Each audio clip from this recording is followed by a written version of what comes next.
Right now, there's an argument out there among Avengers fans. Do you like Avengers Endgame more, or do you like Infinity War more? I mean, yeah, they're technically one film, and you have to watch them back to back, but a lot of people prefer the narrative of Infinity War over the style and huge explosions of Endgame. Me, I haven't really decided yet. I'm gonna have to watch each one of them a couple more times to really decide which one I like, but as it turns out, the writers of Avengers Infinity War and Endgame originally had one of the worst scripts they've ever written.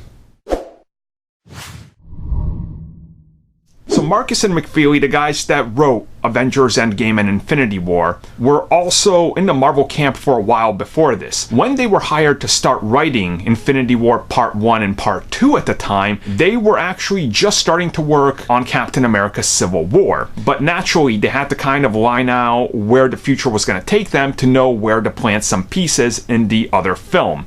And they said that the early drafts of the film were awful, that nobody liked them, and essentially they were just pure garbage. And you have to realize how they came to this. I took some screenwriting way long ago, and when I was working on some stuff, what you originally come up with, due to the fact that, you have an idea, then you write it, but then you start refining it, working with people, coming up with new ideas. In the end, ultimately, you usually have a much better idea. Now, these guys are some of the best in Hollywood right now. Look at what they've been able to write with so many characters and pull it off where no other studio has. Naturally, at some point, there was some really terrible ideas, really god-awful places you could take these characters, and just things that weren't gonna work out. And it's not usual that you hear people come out like this and just kind of trash their own early work, but it kind of tells you how confident they are in what they have. And if you look at Infinity War and how confident that film is with what it is, and then you look